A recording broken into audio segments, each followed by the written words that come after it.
to a place where you belong. Give you strength to carry on. Open your heart, set your mind at ease. Live your life and you'll be free. We're gonna rise, rise, rise. Keep on rising, rise, rise, rise. Keep on rising,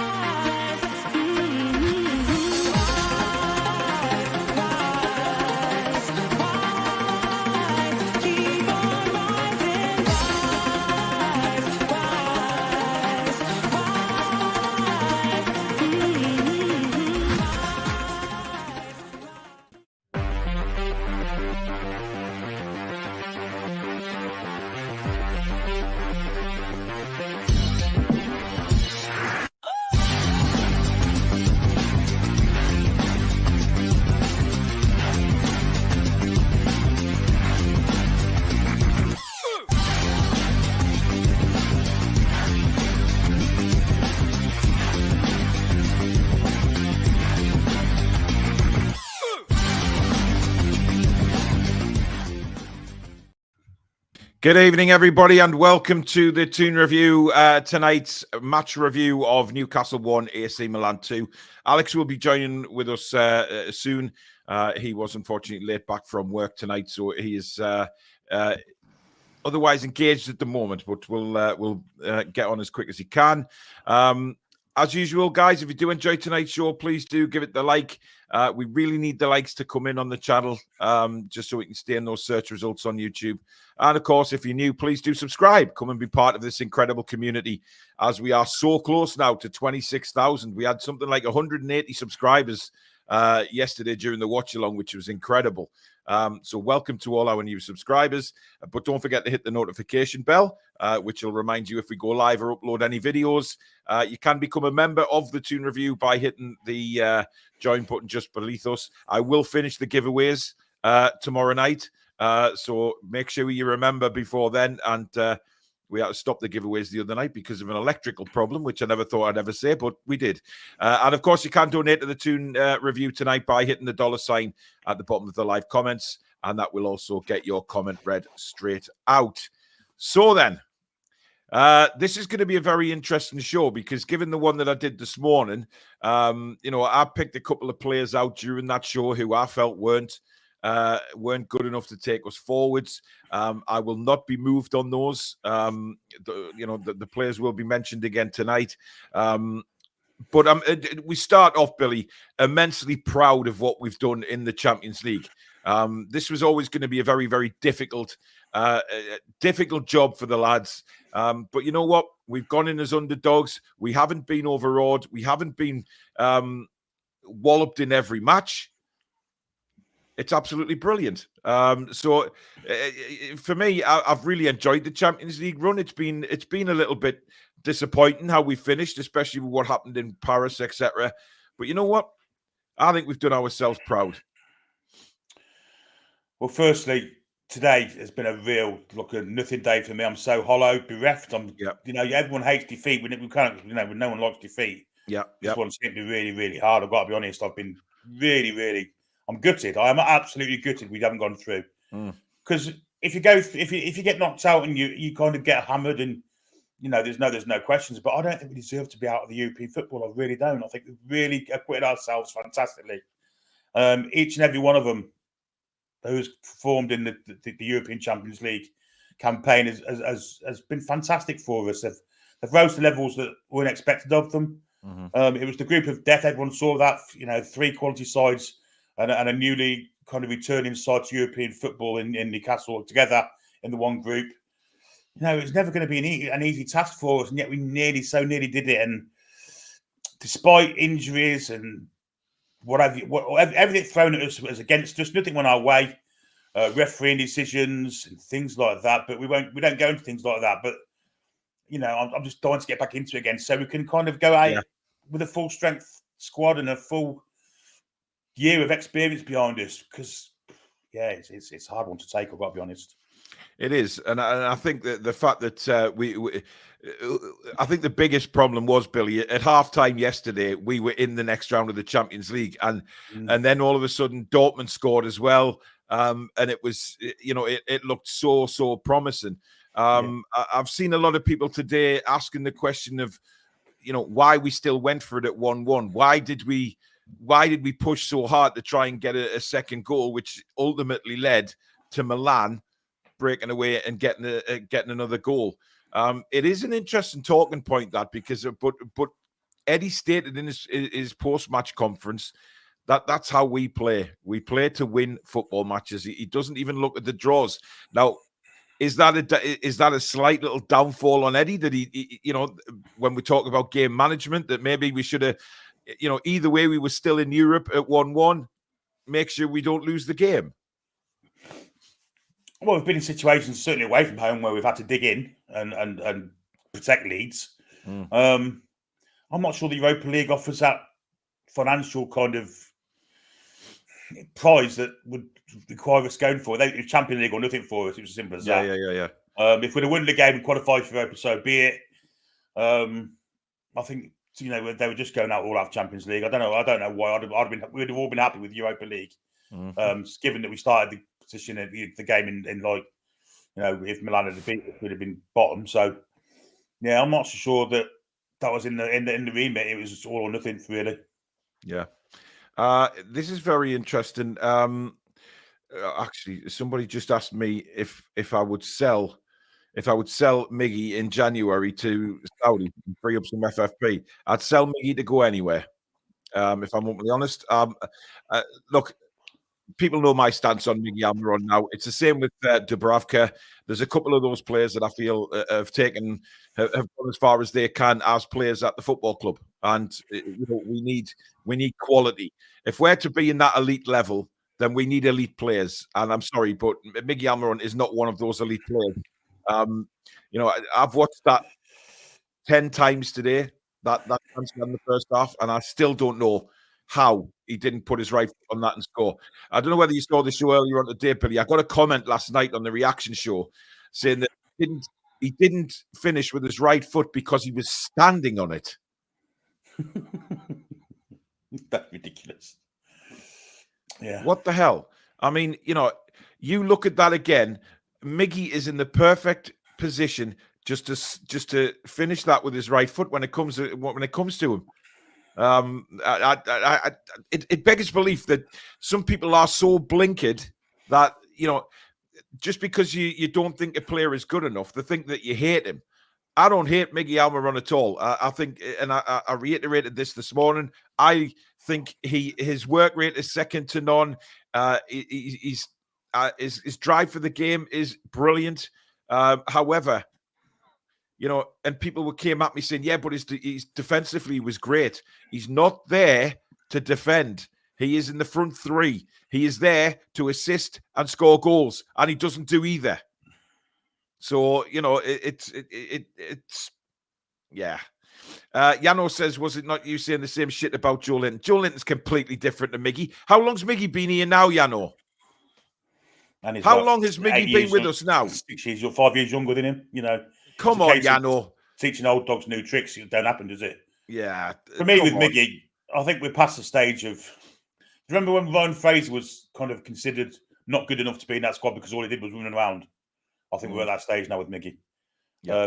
Running around with a smile on your face now, I don't think he gets into the elite level. It doesn't matter what you say. There's always people who come back at you and have a dig just because you say a player's not good enough. And it's blinkered. And yes, I did criticise Joe Linton heavily, and rightly so. He was rotten for 2 years, but he was playing out of position. But Miggy isn't. Miggy's been tried he's just not good enough. I mean, look, yes. Consistently is the word. I think he has been good enough on occasion, but just not enough. He's not consistent enough. He has purple patches, Billy, and then it just sort of dies off. But listen, it doesn't mean I'm hating on Miggy. All I'm saying is, like a lot of players in the past, his time is up. He's not good enough. He is not one of those players that will take us to the elite level that the new owners want us to be at. They clearly want us to be at the Champions League level, and elite Miggy is not one of them players. There's a few others in the squad who are not elite players. Dubravka is not an elite goalkeeper anymore. Just not good enough. Oliver says, I think your analysis lately has gone way down from how great it was when the channel first started. You lot need Stato back on every stream. Have I not just started off saying how proud I am? Oh, honestly, dear God. Forget that bit. Jesus. Jim, no, I haven't turned the air pump on. I haven't got an air pump on anymore, matey. I've just stuck an internal filter in there, which is working a lot better, mate. So that's why there's no bubbles. And the noise was doing me head in. Move on. The injury-prone players first. Wilson and Murphy have to go. Davey says naive management for me as at ones apiece. I mean, I can't argue with it. We went for it for some. I mean, it's a kind of difficult one to judge that because Eddie's in the situation. Do we go for it? Do we not go for it? But we know what type of manager Eddie Howe is, and he is well and truly a go for it manager. Zishan, thank you for your $9.99 super chat. He says, I'm absolutely gutted, but ever so proud of the lads. As Amanda said, we will win the lot. Fuck everyone else. They're all laughing because they know we are a threat. Our time will come. That Sunderland fan that rang TalkSport last night and said that Newcastle United's, it's no coincidence that Newcastle United's downturn in form is since the FA Cup draw because they're worried about playing Sunderland. What? Yeah. Yeah. There's nothing you can say, is there? I mean, it's like, what the... Yeah, we got absolutely shafted in Paris. That was the thing that changed everything. Roy says, I'm proud of the whole team, including Miggy. Being shit isn't his fault. Roy is not shit. I don't think he's shit. No, I don't think he's shit. Roy. At the moment, he's good. He's good enough for us now. I think we need to move him on as soon as possible and get a better replacement. He's a good footballer. He is a good footballer, and but we're talking about being at the elite level here, and for me, he's not. But he's not. He is a good. He will go. If he goes somewhere else, he does a good job. I'm trying to think of teams that would take Miggy on, Billy, or what league he would play in. Anyone that plays at number 10, he's ideal for that role. We just don't play one. Yeah, I think La Liga would suit Miggy. I definitely think La Liga would suit Miggy. Lawrence is more frustrated because I'd been happy to play the Europa League, which we just needed a draw for, but threw away a lead, plus the Everton and Spurs defeats before this haven't helped. It's been a brilliant experience for the team, says Call Me Swift, and us fans, and I'm sure we've got a lot more to come, and that's exciting.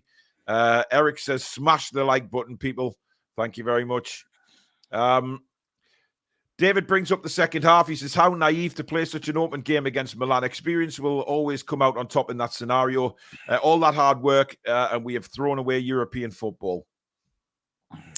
The second half was a bit strange for me, Billy. Let's be honest. You did say it was like a basketball game at one stage in the second half because, teams were going back and forwards. And we really can't do that against, Milan. They're a very, very experienced European team. They know how to play the game, and it proved that yesterday. They didn't look interested in the first half, but it was clearly a tactic to see if we did sort of slow down, which we inevitably did at times, and they pounced on it as soon as they knew we were getting tired. Boy, oh boy, they stepped it up. Yeah, I'm not sure the game was actually lost last night. No, I'm going to go back to the old favourite, the old chestnut of fatigue. And we ran out of steam at 60 minutes, bang on. And that was slightly before that, Some second half, we started off okay. First 5-10 minutes, then the fatigue levels completely dropped. We weren't the same side. Players, we were in treacle. And it's as simple as that. And with that comes silly decisions. And I think that was involved as well. Eddie gambled on the Everton and Spurs game, playing the same side for the both, and then just bringing in one change for the game last night. Wilson frees up, which I agreed with. I thought Wilson did okay actually, but the players on that side, we saw it with Lewis Miley. First half, he was absolutely sensational. When his legs went, he was a passenger. 17-year-old kid. Too much too soon. You know, too many games in too soon a period of time. Mm. So I think running them players into the ground the previous 2 games, added to the weeks before when the 5 games in the trot, with the exception of the goalkeeper, the same 11. I think that's come back to bite him on the arse. Yeah. These 2 comments here, right? No word for Shah Isak costing us yesterday, but blaming others. You clearly didn't watch the video I did earlier on today. Yano says Almirón should be one of the first names on every team sheet.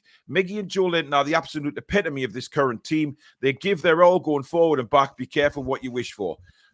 Right, Yano, I will repeat myself yet again. Nobody is questioning Miggy and giving it his all. He gives 125% every time he goes on the pitch.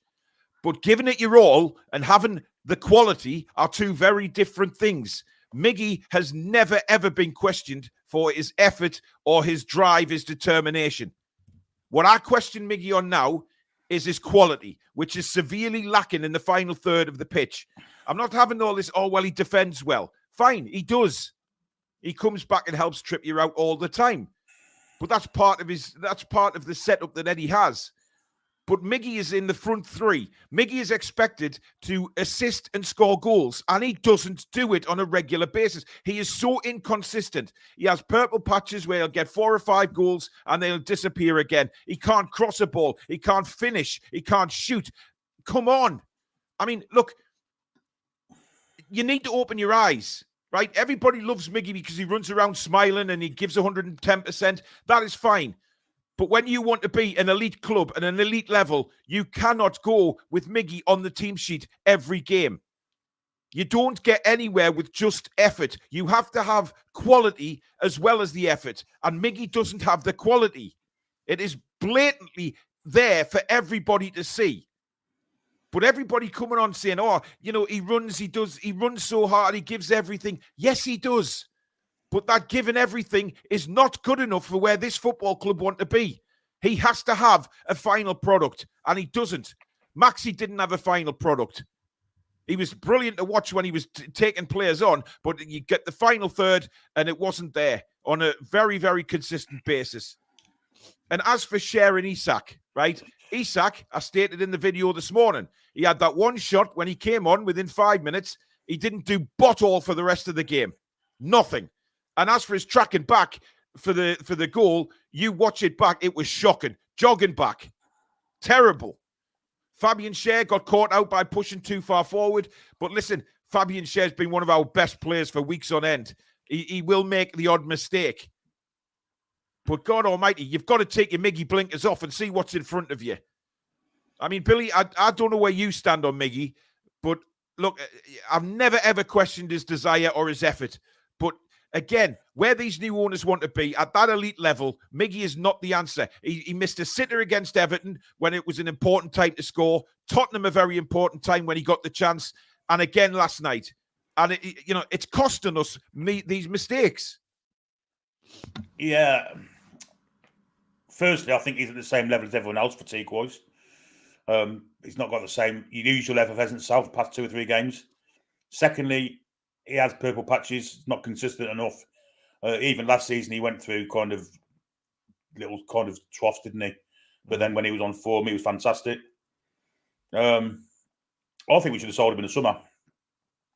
I think we should have sold him when he had a really good value for his age, and then bought a decent right-sided midfielder, winger type player. Yeah, we could have had Diaby for 30, 40 million. I don't know what he paid. We didn't go to Villa for a lot. We should have been all over that deal. We really should have been. Absolutely. Farhad, thank you for your $17.99. He said, I didn't get why you keep Karius if you're never going to play him. Let him go free his wages. Don't get Eddie. Dubes is very poor. Sorry to say, Eddie's doing some stuff over and over again. Jens, thank you for your 20 Norwegian krona. 3 of the 6 matches, we had 1 day less recovery. I'm not putting it down to that. I'm not putting it down to that. Well, it's a lot of it's to do with it. We saw it live on TV. The levels dropped at 55 minutes mark. Yeah, that's when it started to and fro. And then they scored. And then You can't play. You can't play that kind of, well, like you said in commentary, Billy, basketball, football, really, against a team like Milan. They will hurt you, and they did.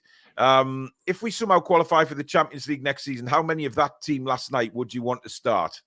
That's a good question, Paul. Definitely not the goalkeeper. Trippier. Well, Trippier will be a year older next year, so I mean, he was seen limping out the ground yesterday, but of course, he's suspended anyway at the weekend. The two centre-backs, Fabian Schär would start. Jamal Lascelles, although he had a decent game, I thought, yesterday. No, we'll have Botman back. Thank you very much. Livramento, absolutely. The midfield, Miley, Joe Linton and Bruno, absolutely. They are ready for the step up.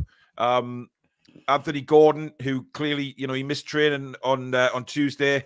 That's why he was taken off yesterday. Yes. Callum Wilson, well, no, we need an elite striker. We know that. We absolutely know that. So they're the players, and I thought, but Billy, I don't know what you thought of Isak, because Isak came on and looked lively in the first 5 minutes he was on the pitch, had a few touches of the ball, cut in, had a shot, but then did nothing. You expect more from Isak, a £60 million player.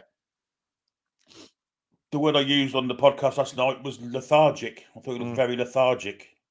Not going to say lazy. I just think lethargic. I think his tracking back needs to be questioned. And that's why we don't play him on the left-hand side, because he doesn't want to do it. We saw that with Leao in the first half, exactly the same. So I think he's got to play through the middle unless you play 4-4-2, which would be ideal for him, but we don't play 4-4-2 or 4-2-3-1. Yeah. Yeah, I thought he was very lethargic, very not bothered, if you like. But that's the impression I got as well. And you know what it is? How long do we keep this up for with Isak? People saying, "Oh, he's not fit."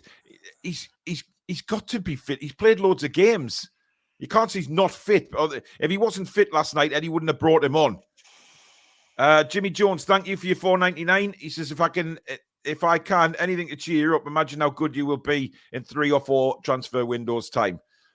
Listen, we could be absolutely fine. I said this morning in the show, given the injuries that are coming back and a couple of additions in January, we could have a hell of a run in. We could have a hell of a second half to the season.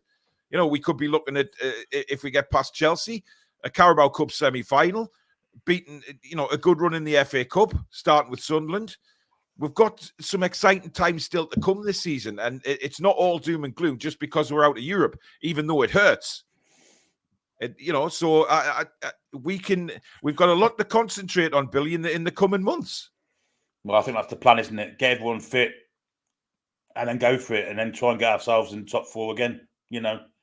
Fourth place next season might not even be an automatic qualification with the way this European thing is. It might be to qualify, but so be it. That's where we want to be.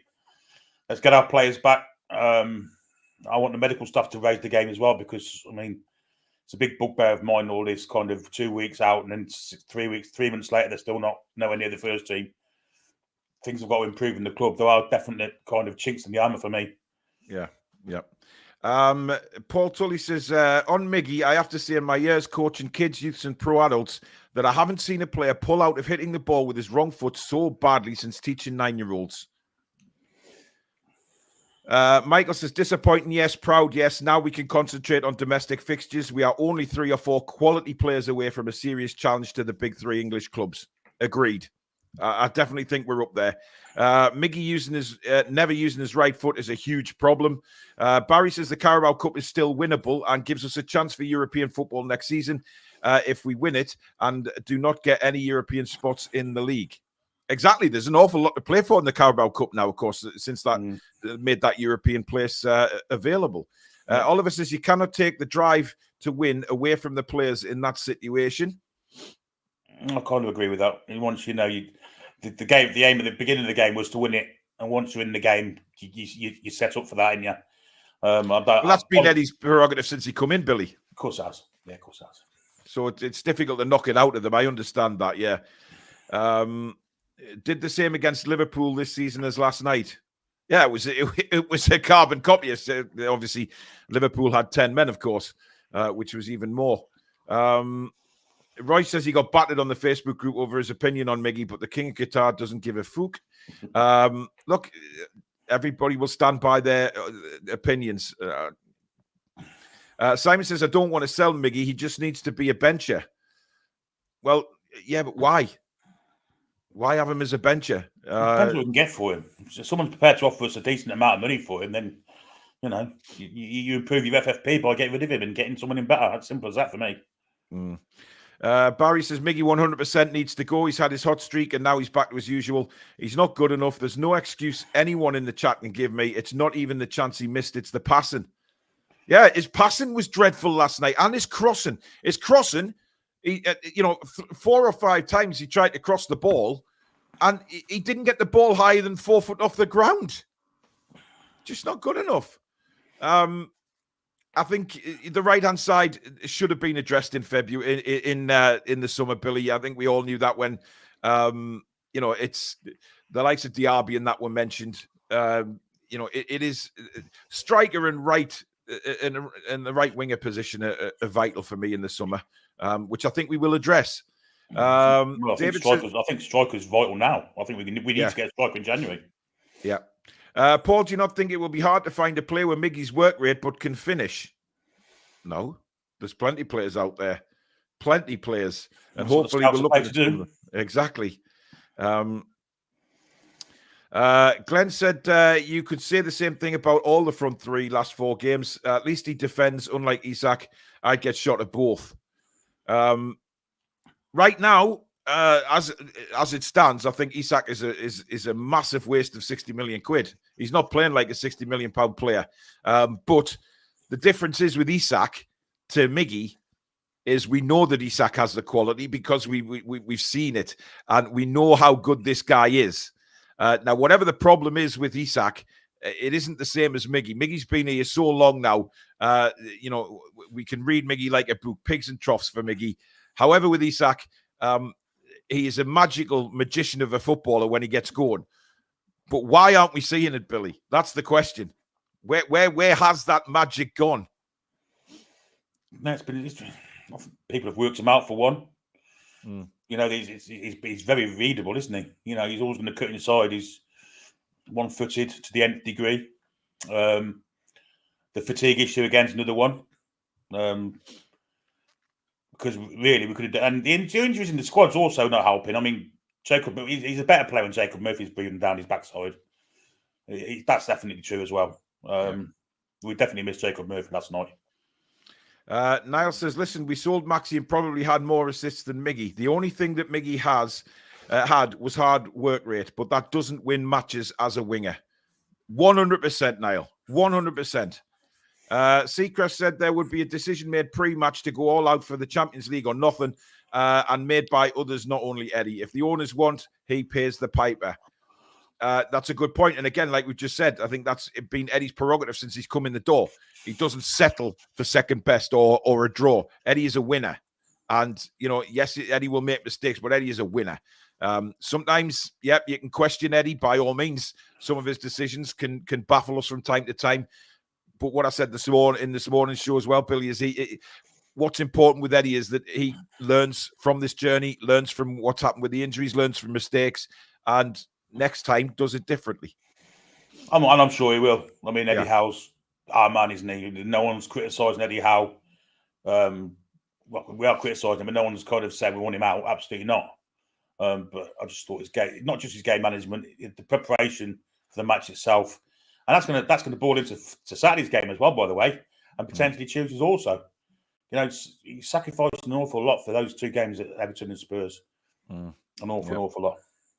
Andy says, like Billy, I felt empty all day. I bet Darren Nielsen had a similar feeling as he saw £30 million floating out of the water. Arsenal for Life says Miggy was playing great after what Grealish said. What happened? Yeah, people have mentioned that, the Grealish quotes, and then suddenly Miggy went on a spree. It was like he was trying to prove everybody wrong. Where has that Miggy gone? But we've seen this over the years with Miggy. He does that, and then he disappears there. Club, not a top 4 side every single season. Here, Ryan. Bang on, yeah. this is brilliant that from Ryan, because that just says it all. We are now, forget all this, or look where we've come from, right? We are now where we are. We now have the richest owners in football. We have an opportunity to be an elite side, both domestically and European football. All right.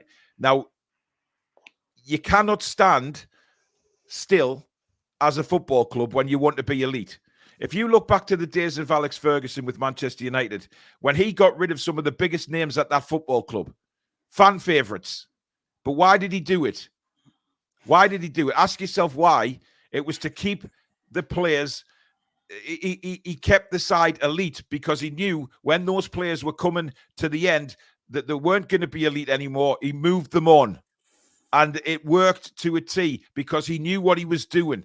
And yes, there were fan favourites, but the manager and the club were cutthroat because they knew in order to stay elite, they had to roll. The turnover of players had to happen. Whether the fans love the players or not, that's what happens if you want to be an elite football club, Billy. Absolutely. Yeah, we saw it with Ryan Fraser. When Eddie Howe first came, he used him because he was useful for us. But once the aims of the club got higher, Ryan Fraser was kind of surplus to requirements. And at some point, Miguel Almirón going to be the same. And he is now, to me. Well, we're getting wrong off the mighty win again, Billy. Get off Miggy's back. He's not elite level, but better than anything else we've got. I don't agree with that either. And makes up for his deficiencies with his work rate. It would cost £80 million plus to improve on him, and that's not guaranteed. Sorry, but I know you're a Miggy fan, matey, but that's a load of tosh. That's your opinion, fair enough. But I'm sorry. The price thing is ridiculous. Yeah, exactly. That's ridiculous, Derek. And at the moment, no, he's right. He is better than anything else we've got because of the injuries. However, it doesn't mean we can't criticise him and say he's not good enough because he isn't. He isn't. I never thought I'd say this, but I would rather have Murphy in that position than Miggy right now. Because we know that Murphy can finish. We know that Murphy can cross a ball. He's done that before he got injured. He was playing so well. And he comes back and works defensively, but he's got the final third product. Miggy hasn't.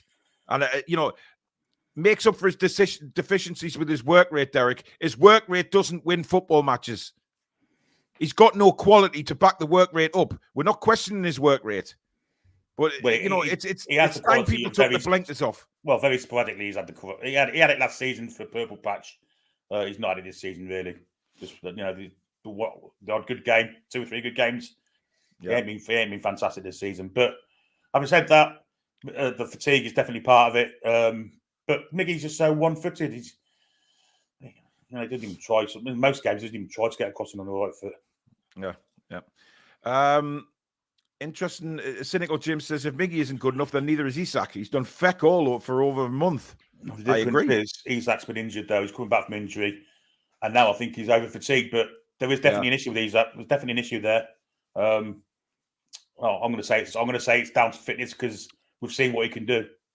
It could be confidence as well. He just needs one to hit the. Saying that, one to hit the back. He has scored goals this season, Isak. Yeah. But his work rate for me. If you're talking about work rate, Miggy's compared to Isak, he blows him out the water for work rate. He does. If Isak had the same work rate as Miggy, then we'd be having a very different conversation. But he doesn't. Could split them and amalgamate the two, couldn't it? Yeah, absolutely. Mubarak, thank you for your $4.99. He says, I'm from Saudi Arabia and very thankful my country is helping Newcastle. I love with club with passion. Eddie Howe is the man. He needs all the support. Absolutely. Well said. Kath says, evening, we need consistency from all of our players. If we're to get back in the Champions League and also when we're playing there, what's the point of feeling a team when you're nervous about some players? Yeah. Look, it was very, very difficult last night. It was always going to be squeaky bum time, Billy. We said before the game started that it was probably going to be one of those games that was extremely difficult to watch because it was always going to be nerve-wracking because it's Newcastle United. And whenever we play in these games, it's always squeaky bum time. Yeah, it's always the same, isn't it? We always just say always, but it seems to be a kind of I'm not just saying this year. I'm saying this is forever for me. It seems to be we get just to the final step and just kind of fail gallantly. And yeah, it's time that we started getting a bit more kind of ruthless with it all. 100%. And you know what it is? You know, people have mentioned Tonali earlier on. I'm pissed with Tonali as well. You know, I'm very pissed because we could have done with him in this Champions League run. We could have done with him. And, you know, the fact that we haven't had him available, I'm pissed with him as well. But, I was thinking all day today, I've been thinking, and when the summer comes, offer AC Milan their golden boy back and give us to Tomori straight swap. I'd be quite happy for that to happen. What a player Tomori is. I mean, it's just incredible. See, look, stop the whinging. We're not whinging. We're just talking about... Right. Okay. I will say this again. This channel is not going to sit here and bullshit anyone, right? If you don't like what we're saying, don't watch. All right? It's as simple as that. But one thing this channel stands by, and I'm proud of it, is that we don't bullshit. You know, we don't paint everything with roses and butterflies all the time. We, on this channel, love Newcastle United more than anything. It's in our blood, right? And always will be. But I'm sick of people saying, oh, you're negative, you're negative. We're not. We're realistic. We talk in an honest way. We give you our opinions on players and honest opinions. We're not going to sit here and say, oh, yeah, Miggy tries, but you know what? At least he tries. We're not going to sit here and bullshit anyone like that. That's not the type of person I am. It's not who Billy is, and it's not who Alex is. You know, all three of us have different opinions on the way we play or certain players, right? But we're not going to sit here and just flower coat everything when things are clearly not right with certain players. What is the point of talking about football and about the team you love if everything's rosy in the garden? Yes, it's fantastic we've been taken over. Yes, it's fantastic we've done so well and got into the Champions League. But there's still times where you can be critical of someone without somebody saying, oh, it's always negative, because it's not always negative. And if you don't like watching an honest channel who will give their absolute honest opinion of things, whether you like it or not, then don't sodden watch. All right? It's as simple as that. You have the opportunity to watch or not. If you want to go and watch other channels who will blow smoke up the players' asses all the time, then go and watch them. But there's 3 or 4 Newcastle channels that stand up there for me that are 100% honest with the way things are and will give you their honest feelings on everything. And you know what? People are coming at me left, right, and centre saying, oh, this is such a negative channel, I'm going to unsubscribe. Bugger off then. Don't watch. No need to announce it either. No need to announce it. Exactly. Just go. You know, people putting in the chat, oh, you're a negative channel, I'm not going to watch anymore. Don't watch then. You know, it's no skin off our nose if you don't watch, if you don't want honest opinions about what's going on. If you're so blinkered that you love the players so much that you can't bear to hear anything negative said, then that is not how football works, guys. It's just not. And you have to be able to listen and take on board what people are saying when players aren't playing very well. But people don't want to see that. They're just one-visioned about everything. And to be honest, it's a load of garbage. Like I say, if you want to go and blow smoke up everybody's asses and everything's rosy in the garden, go and watch somebody else. Because we will praise when praise is due, and we will criticize when criticism is due. That's how we work on this channel, and we always will. And I'm proud of that. We never claim to be in the know. We don't bullshit anybody that watches this channel with, oh, somebody's coming in for a medical or all of this crap. We never say that. We wait till the club announces it because we're an honest, hard-working channel who will always give you our honest opinions. If you don't like it, don't watch. Simple as that. Anyway. Peter says, Milan were so patient, a lot more savvy than us, managed the game perfectly, so hats off to them. Yes. Chris Butcher, thank you for your $4.99. Thank God someone is saying what I've been thinking about Miggy and Isak. Shameful, Isak, for the goal last night. Well done, lads. Love the channel. Thank you very much. Billy Milan did play perfectly, and I just want to bring up, right? I just want to bring up about Olivier Giroud, okay? Yes, he was twisting on at the referee most of the game, but he had a hell of a battle with Lascelles. And to be honest, it was a really good battle to watch that throughout the 90 minutes. But what a piece of genius from Giroud for their first goal. Because many players would get that ball at the feet and just try and swing a boot at it to score. He sees Pulisic 5 yards away from him, completely unmarked with a simple tap in. And that's the nous of the guy. I just rolled it into his path for the first goal. That's the kind of quality we're talking about, Bill. Well, I said pre-game that you've got to watch him for 90 minutes because he's going to do something at some point. He's so clever. He's not got no pace. He hasn't got any pace whatsoever. But he's a constant threat despite that. And yeah, it was fantastic to spot the pass and to play it as well. You know, and under a lot of pressure, let's be honest, not just the pressure of having no one near him, because there was no one near him, but to get that pass right at that time, yeah, it was a fantastic bit of play. And we just kind of lost concentration for that split second, and that was all he needed. That's all he needed. I thought Milan's gameplay was perfect. I said it in the game, during the game. They're waiting for us to tire out, and they stayed in the game until we were tired.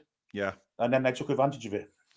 Now, obviously, there was some good performances in there last night. I thought Callum played really well last night. I thought he held the ball up really well. He ran the channels. He ran his heart out last night, did Callum, and I was really, really pleased with the way he performed.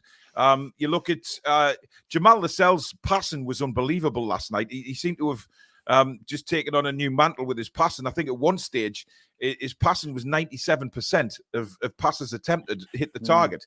Miley was awesome last night. Ran himself into the ground. Joe Linton was a monster. I mean, Joe was just a monster last night. Bruno, got stuck in, winning the ball, driving us forward. There was a lot of plus points last night. It's not like we didn't play badly last night, Billy. No, it was a good performance. It was a fantastic performance until the legs went. And even then, you couldn't fault the effort. They were trying the damnedest to get another goal and get that lead again. It was a fantastic performance, and that's why it hurt so much. Why we've lost the game and there's no reward for it. That's the hurt in it for me, because we were superb last night. Yeah. Had we been crap and got battered, I probably wouldn't have given a shite. But we were fantastic last night. And yeah, we were. Didn't deserve to lose, not at all.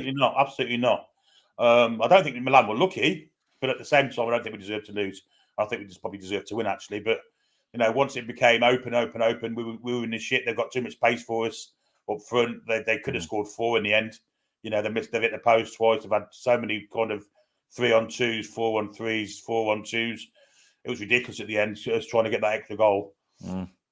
But yeah, fantastic performance, and that's why I think the hurt comes from, because I think we were because the whole campaign, really, the whole campaign's got it. Oh, absolutely, and that's what I said at the start of the show. I'm immensely proud of the football club for what they've done in this Champions League. They've been immense, and nobody can fault them for the effort that they've put in. Paul says Miley has double the assists than Miggy already. There you go. I agree with this from Derek. He says everyone's on about not strong enough squad. We've got the squad. They've just all been crocked. I 100% agree with that, because I think if we'd had a full squad for the whole Champions League run, we would have qualified. I don't think anyone's in any doubt about that. We would be in the next round of the Champions League. Anthony says, really proud of the lads during our Champions League campaign. We had a really good goal. Man City were nowhere near what we've done in the first 2 years of being taken over. Again, it's just so disappointing. And to be honest, right, it makes that match in Paris even more really sticking like a thorn in your foot, isn't it? It could have been so different had that referee not been an absolute knob. Well, he was superb until that 93rd minute, whatever it was. He'd refereed the game perfectly, but that decision, it's not just him, it's VAR. VAR looked at that, and it's not a penalty. I mean, we saw the next night, same thing happen, no penalty. And VAR looked at it.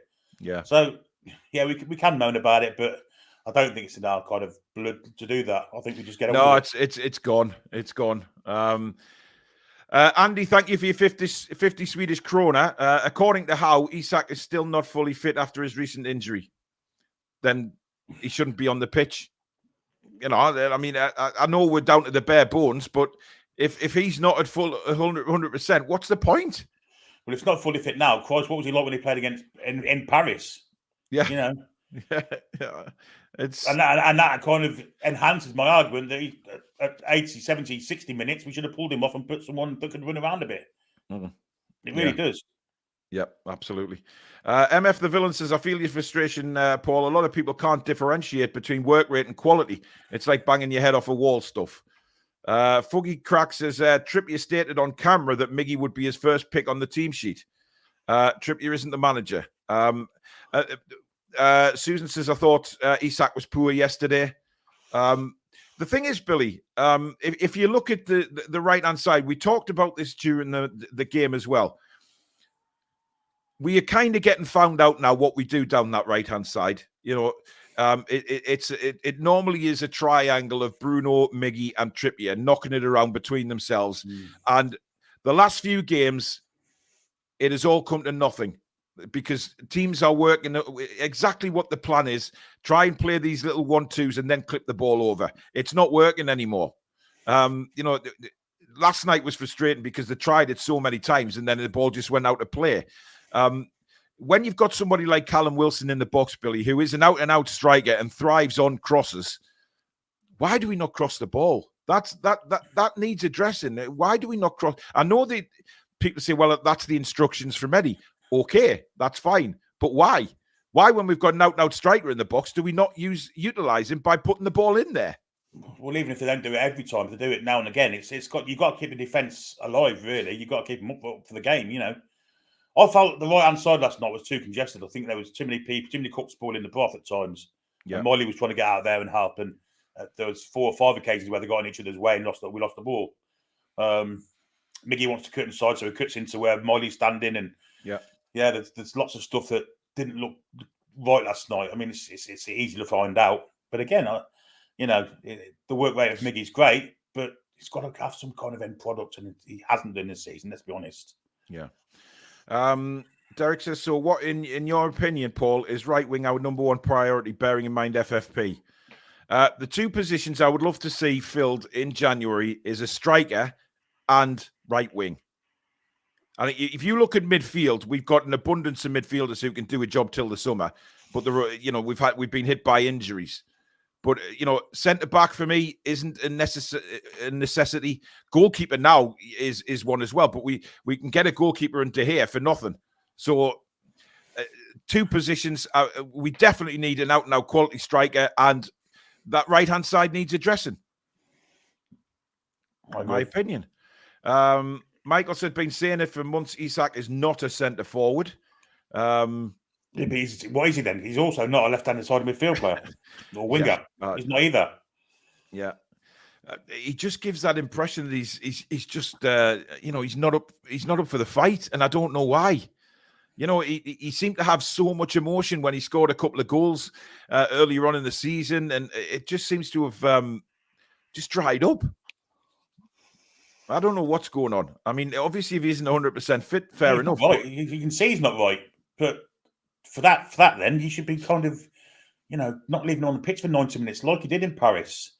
And that's what's cost us, really, is the fact that we defended that deeply with no kind of hold-up play when we do get the ball away. People are saying Ben Parks is crap. He's a young kid who will definitely put more of a shift in than Alexander Isak did that night. And that's not a slight on Alexander Isak. He's not able to do it. But Dylan Stevenson's fit again now as well, Billy. So he's a good young striker as well. So there is options there. But obviously, I don't think Eddie has much faith in the youth, apart from obviously Miley, who he's looked at. Maybe Eddie just thinks it's a little bit too soon to thrust the youngsters into the situation that we're in. Kath speaks as it is. Isak is now flattering to deceive. Starts brilliantly, then tucks himself behind our worker ants and shuffles around. That is perfectly described, Billy. Yeah, but I'm not sure that's down to Isak himself or down to I don't think he's fully fit. No, I really don't. Well, I mean, Billy Joe says we need Botman back and a keeper. Dubravka is done. I mean, look, Dubravka last night, again, Billy, weird for me. That one-on-one with Leao, when he just stood still. And it was it to say to Leao, right, take your pick, mate. Go near post or go far post. I mean, he ended up hitting the post. And then, of course, Tomori's effort near the end, he doesn't come out and charge him. If you look at quality goalkeepers in the past, like Peter Schmeichel, for example, would come out and stay big till the last possible moment to give the forward player no angle at all. The forward player had to be a good damn player to finish it. But again, just there's no confidence in him coming out and sort of blocking the angle. And I think he possibly could have saved the second as well, because he went with his wrong hand and he went over the top of it by about an inch. To go with his right hand, I think he saves it. You know, yeah, definitely goalkeeper. Dubs is not what he was, and he doesn't fit the system that Eddie Howe wants to play, and the defence aren't confident in him. So I think a goalkeeper is imperative, and I'd be absolutely amazed if Loris Karius isn't playing Saturday. Amazed. Well, I mean, look, I think we all expected Karius to play yesterday, Billy. You know, we were all expecting him to start the game. Had the perfect excuse with the injury and the illness. So yeah. But after watching that, surely, you know, when Leo was bursting through and Martin Dubravka was glued to the floor, surely Eddie Howe was saying, "Come out, now the angle." Well, can you imagine I think it was Lascelles chasing back, and you know, Lascelles is probably thinking, "Martin, get yourself off your line, mate. I can't catch him. Come out and, you know, block the angle." But I just, you know, it's madness. I mean, Derek says the fact that Leo hit the post meant that Dubravka had his positioning perfect. He went the wrong side, Derek. He went the wrong side, mate. Derek, he should have scored. I mean, listen, I love Derek. I do. And he's such a passionate Newcastle United fan. But he'll always... That's down to poor forward play rather than great goalkeeping play. Come on, get you out of your ass, mate. Yeah, I know. Come on, Derek. It's just like, you know, which side you're going to choose. You know, come out to the edge of your box and narrow the angles. You know, I used to play goalkeeper in juniors, and I was always taught to do that. If a player's breaking in on you, you just come out and you narrow the angles as best you can to offer him as little as the goal as you possibly can, so that he has to have a very good finish on him or very confident to go around you and finish it off. You know, Leo, you know, come on, he should have scored. I think Tomori's was a little bit different because it was on the angle. He hit that sweet as a nut across to Dubravka and hit the post. Yeah, centre half. I mean, how he got forward there was fantastic. God, you know, it's not often that you rave about opposing players, and I've done it with Son on Sunday. I'm going to do it about Tomori yesterday. Despite Miggy's, you know, should never have got to the point where Tomori could get a challenge in to stop that goal. The fact he did and made it was phenomenal defending. Yeah, it was. Derek says, so Isak's purple patch is irrelevant, but Miggy's is irreparable. Oh, Isak's injured, Derek. Defenders above. Oh, dear. Looney Tunes says something could be going on off the pitch with Isak. Remember, they're only human and have personal lives. Who knows? Absolutely. But if it's affecting him that much, he shouldn't be on the pitch. And this is my point. If he's got an injury or there's something affecting him in his personal life that he's not at it on the pitch, he shouldn't be there. And that would mean obviously bringing one of the kids through. But you know, we've got to at some point. Susan says Miggy scores awesome goals. He will make a good squad player, and he is fit. We can have all the awesome players in the world, but if they are always injured. But we're talking about having players that I agree, Susan, he's a squad player, 100%.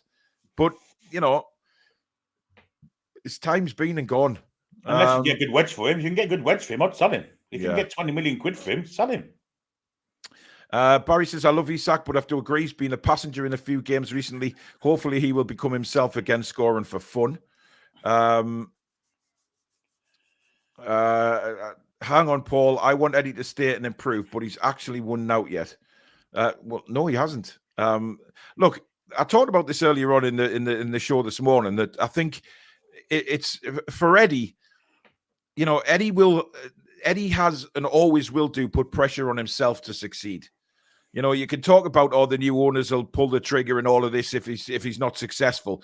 And, you know, those Burks on Talk Sports talking about, you know, getting rid of Eddie and stuff like that and who would possibly be a good manager to come into Newcastle. Eddie is that good manager. And I 100% still back Eddie and still believe that Eddie Howe will become a legend at this football club, up with the likes of Keegan and Bobby. No doubt about it.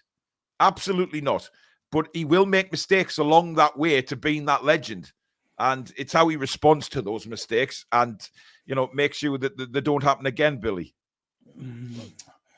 I hope Eddie isn't the victim of his own success. I mean, it's possible that the owners will expect that every season now, and that's the only thing I'm worried about Eddie because, the Saudis, we know that they want to be winners. They're in it to win. Yeah. And if we don't kind of achieve the same levels that we did last season, or we don't achieve the same levels in other seasons, will they pull the trigger? That's the only thing I'm worried about. I agree with you. I think Eddie's definitely got the tools in his toolbox to kind of be a fantastic elite manager. And I think he will be. I think he'll learn from his mistakes. I hope he does. But at the same time, I think he's got to be careful. It's not even his own fault that we finished, so well last season and finished fourth. But I think he's got to at least do that this season, or I think he might be under a little bit of pressure. And that's not me being kind of dramatic or spectacular. I'm not. But I think that's just how it is. Yeah, absolutely. C15 Rice says, but his work rate could win us a match off the bench in the future in the second half. Yeah. Potentially. He could, but that's what we're saying. He's not good enough to be an immediate name in that first 11. He's not the elite player that we need. Anyway, let's move on to the player ratings, Billy, because we've gone deep into the hour. John Green says, spot on, Paul. Murphy is much better than Miggy. Chris says, why can't these Miggy fans realise he's costing us games and points? Yeah. Look at Man United fans, the way they go on about Onana's performance in the Champions League. Saying that if David De Gea was there, they wouldn't have conceded the goals they would have. And they're right. If Onana wasn't terrible, they'd have been in the next round. For us, it's at the other end where we've missed opportunities. And listen, Joe Linton's missed a few in the Champions League as well. So it's not just Miggy that's missed the chances. It's Joe Linton as well. We haven't been clinical enough on the pitch. Big Tank, thank you for your $10. He says, I'm patient with Isak. He will get back to himself. Miggy, however, makes me mad holding onto the ball too much at times. We still have another half. I hope Miley gets time off the bench at least. Yeah, I think he will. Right, we'll start with Dubravka, Billy. It's a hard one to mark, isn't it? Because, first half he was okay. His distribution was fine, but it's just that not able to come out and sweep a keep like Eddie Howe wants. I'll give him a 4. Yeah, I'll go with a 4 as well. Listen, he had no chance with the goals. He almost actually saved the one from Pulisic.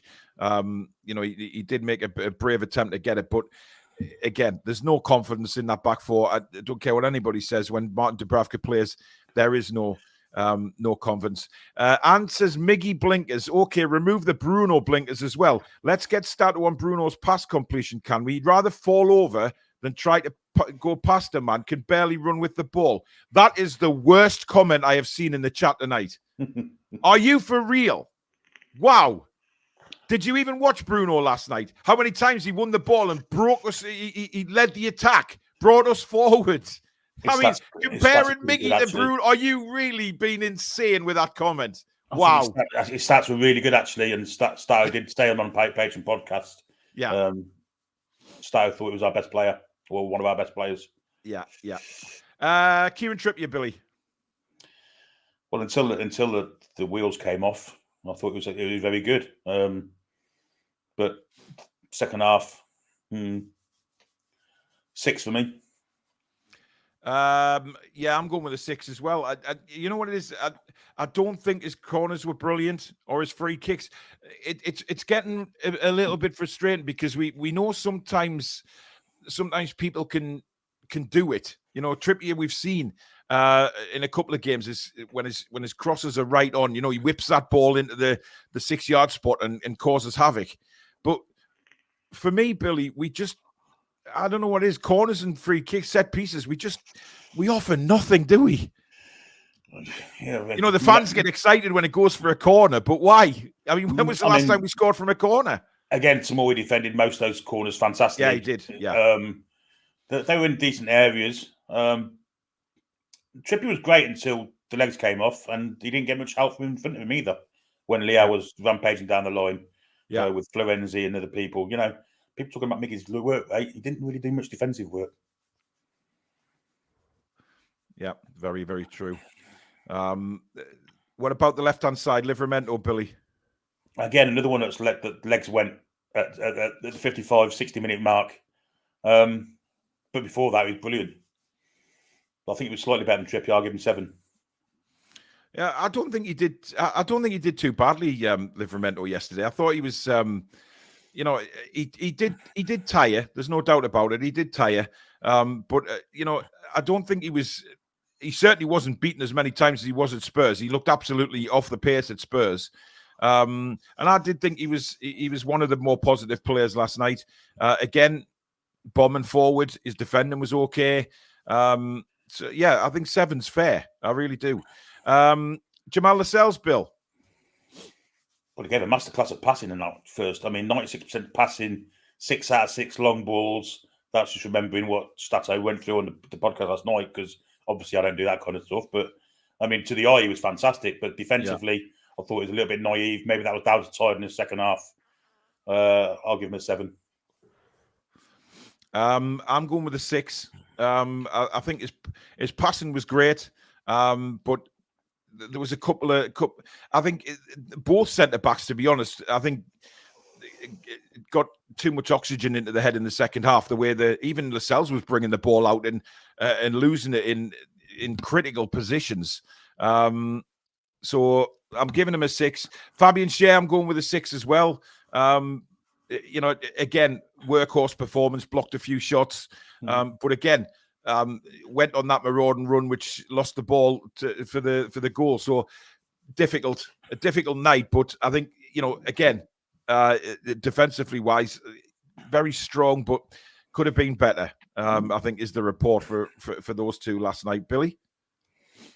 Yeah, I thought Schär was okay. Tried to get us on the front foot again with his marauding up front, but unfortunately, it was his mistake not shooting and trying to go for 1-2 and motoring into the box. It left us short at the back for their second goal. So I think I'll give him a 6. Okay. Yep. Right. Lewis Miley, Billy. What time did he go off the pitch at? Good point. I think he went off probably around 70, was it? Yeah. His Longstaff came on, around that time, I think. Do you know what? I'm going to give him an 8 because I thought until his legs went around at the same time as everyone else's did, he was fantastic. I'll give him an 8. I think I'm going with an 8 as well, Billy. And what I loved about Miley's performance last night was the fact that he was getting forward as well. He wasn't just sitting back. This kid, remember, this kid is 17, and the amount of times he took it upon himself to run into the box and try and help out, making those runs from midfield, it was just brilliant. And he got a few crosses in as well. Sometimes it was deflected out for a corner.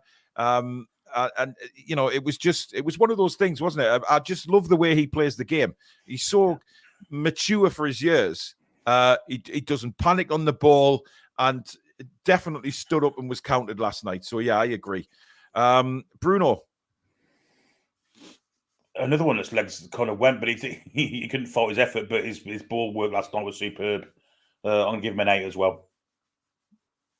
Yeah, I'm going with a 7, but for the same sort of reasons. I thought Bruno, wasn't at his elite best, but again, driving forward. And that's what I loved about Bruno last night was that, he didn't give up either. The heads didn't go down. He kept working. Even when 2-1 down late on in the game, we kept pressing, to be fair. We kept trying. Yes, we left spaces at the back. They could have scored a couple more goals. But I just, Bruno's energy. And by the way, on Bruno, shame on Luke Edwards, by the way.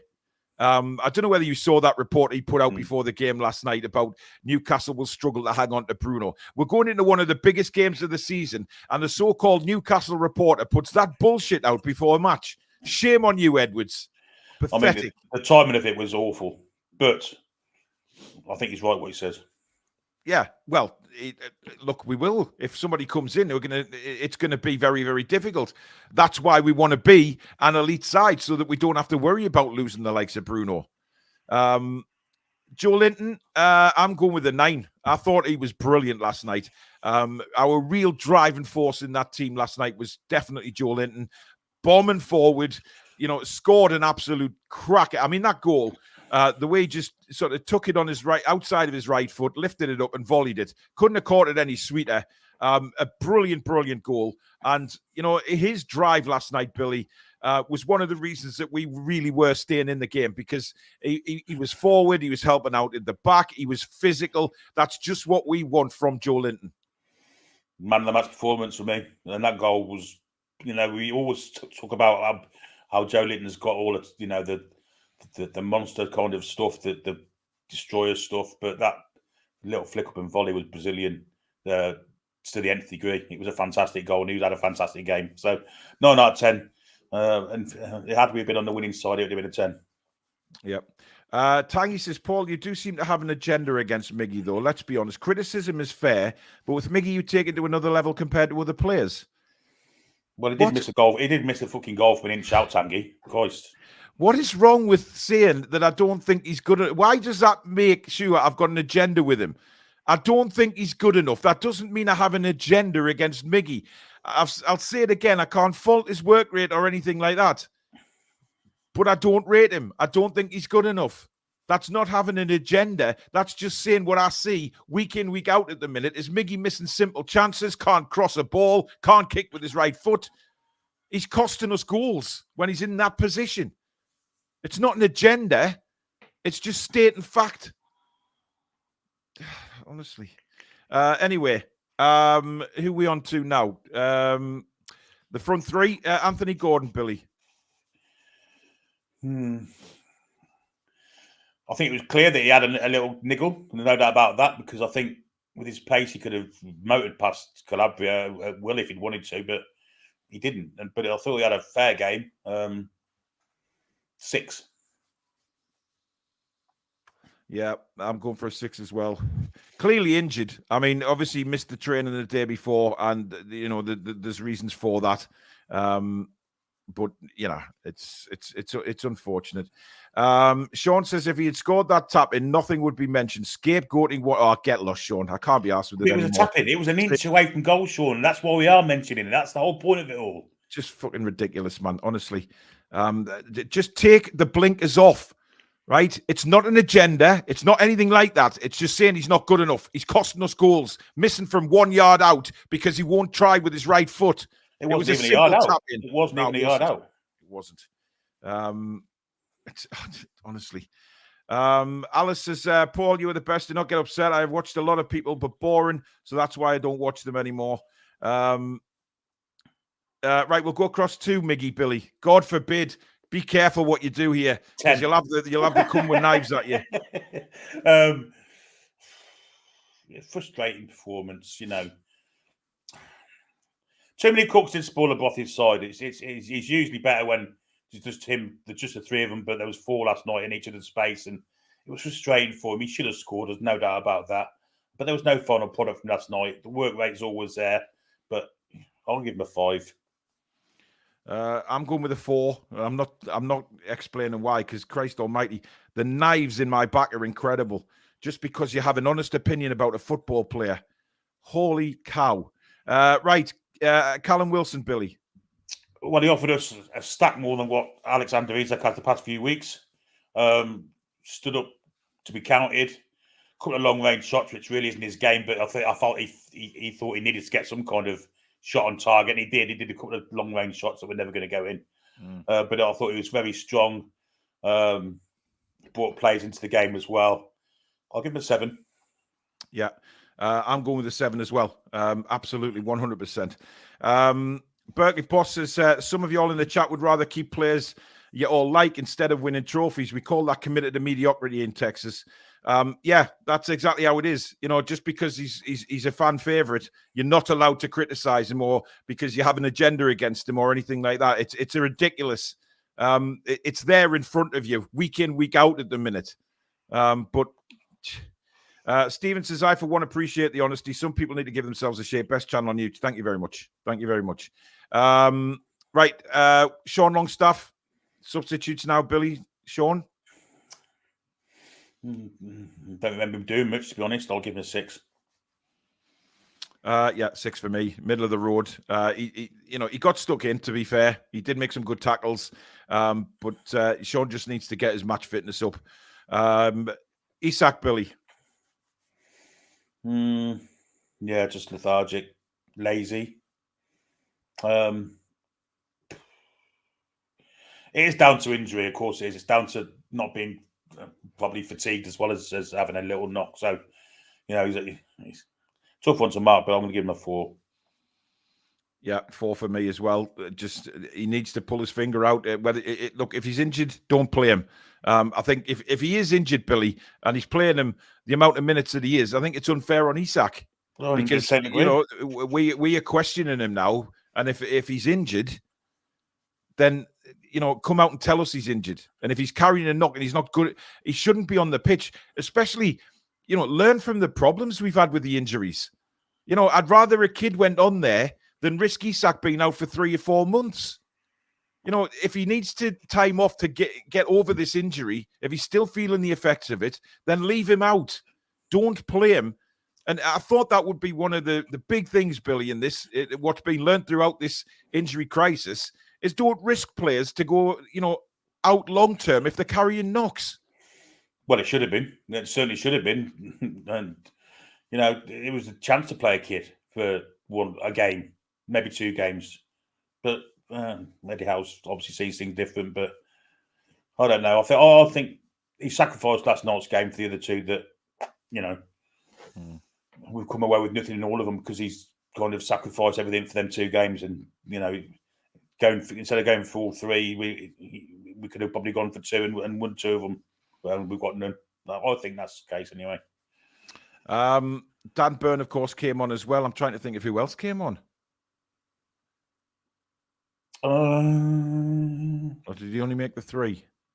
Yeah, I think it was only the 3, but I mean, Dan Burn, I'm just giving him a 5. He did. I think he was dreadful for the second goal. He just, yeah, I don't know what he was thinking cutting in so far.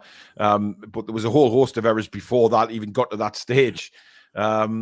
Nathan, thank you for your $9.99 super chat. He says, missed most of the show, but just wanted to say so proud of the boys and can't believe in such a short time we are pushing some of the best teams all the way.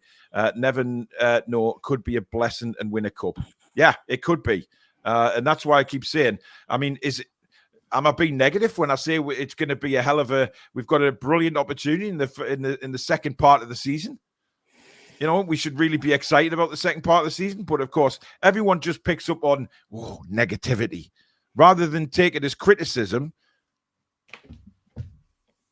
Don't understand. Really don't.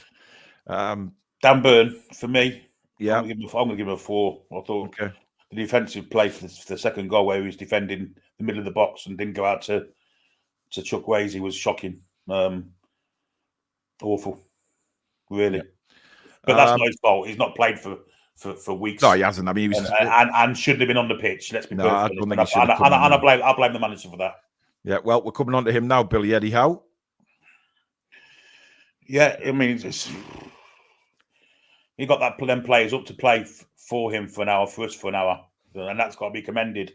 However, when he made his changes, I didn't think they were great changes. If he was really going for the game, then he should have brought Lewis Hall on at the left back. I mean, what do you mean by great changes, though, Billy? Because a lot of people have questioned the substitutions, and I do question Dan Burn coming on instead of Lewis Hall, because Hall, whatever you think of Lewis Hall, he doesn't give maybe you could question slightly defensively at the moment, but certainly going forward, he would give us a better option than Dan Burn. The other substitutes, I mean, Gordon probably had to come off because of his injury. Trippier had to come off. And of course, Lewis Miley was absolutely paggered. So, what could he have done a little bit differently there? The only one I can think of is the Lewis Hall one. If he was that much keen on attacking and trying to get that extra goal, yeah, I don't see where you're getting it from Dan Burn, if I'm perfectly honest, unless it's from a set piece. But once Trippier had gone off, who's crossing the ball in for him to head it in? I don't think it was a great substitution. The other ones are, that's all he could do really. Longstaff and Miley, like for like. Isak on my left-hand side, maybe expected him to do well, be more attacking, but that didn't work either. So yeah, all in all, bit of naivety. Perhaps he wanted to, win it and rather than going to the Europa League. I don't know, but I mean, if that was the case, then he should have brought Lewis Hall on. Yeah, I agree. So, what did you give him? The fact he got him up for an hour, I'm going to give him a 6. 7. Yeah. I'll give him a 7. I've gone with a 6. But many reasons like you, Billy. I think, it's clear that he desperately wanted to get a result last night. He desperately wanted to stay in the Champions League. That is perfectly obvious. And he set us up to go at them, first 60 minutes, absolutely. But again, some people are now questioning the in-game management, maybe change the formation up a little bit. Milan seemed to be pretty comfortable in the second half with our 4-3-3. Why not change it? But we've questioned this before. I mean, he could have gone 4-4-2. He could have played Isak and Wilson and played Hall wide left. And if he wanted to bring Dan Burn on, then do it that way. But there was never going to be a formation change. And this is what I'm saying. There won't be a formation change with Eddie Howe because that's it. It's 4-3-3 or nothing for us, I think. Nathan, thank you for $4.99. He says, fuck the negativity. Let's enjoy the best we can. Great experience. Now get a few players back now with some rest and let's go for the cups. Absolutely. We have a real big opportunity here for cup runs in both competitions. And now we're not playing in Europe. We've also got that opportunity to get plenty rest and try and finish as high as we can in the Premier League. Top 4 is going to be a bit of a struggle. No doubt about it. I think we can do it. The league is still very close points wise. I'm not really paying any attention to positions at the minute. It's the points that you look at and think, wow, it's very, very close. So if we can get ourselves players back, reinforce the squad in January, it could be a very, very good second half to the season. God, hopefully it is. And you know what? We could be sitting here in the summer celebrating winning a trophy and being back in Europe again. So you just don't know. You just don't know. But let's be honest, the rest ain't coming anytime soon because we've got 2 games in the next 5 days. Yeah. So there ain't no rest coming soon. And then there's a game on the Saturday and then Christmas. Then you're into the new year when we can bring kind of reinforcements in. But until then, we've still got 4 games or so to play. So, yeah, absolutely. Right, that is it for the review. Thank you very much for joining. It's been a very heated show, but then again, it wouldn't be the Toon review if it wasn't a heated show. Like I say, we will be honest. We will be, we will always be like this, and that's the way the channel is. Love it or loathe it, it's your choice. We're not going to bullshit. We are here to give you our honest opinions, and we will always say how we see it. I'm not blowing flowers up anybody's ass if they don't deserve it. And that's what I'll always be like that. So will Billy and so will Alex.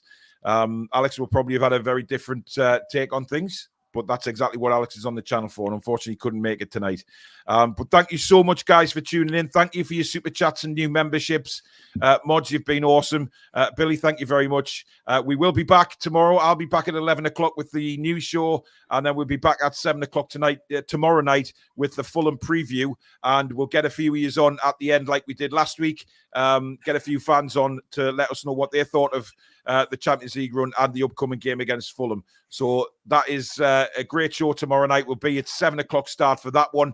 So join us for that preview. But again, thank you so much for joining. I know it gets heated and it gets very topical, but that's what football's all about. It's about bringing your enthusiasm and your passion, whether you agree with each other or not. It's always about passion. And at the end of the day, we all love Newcastle United. That is the one thing that we all do.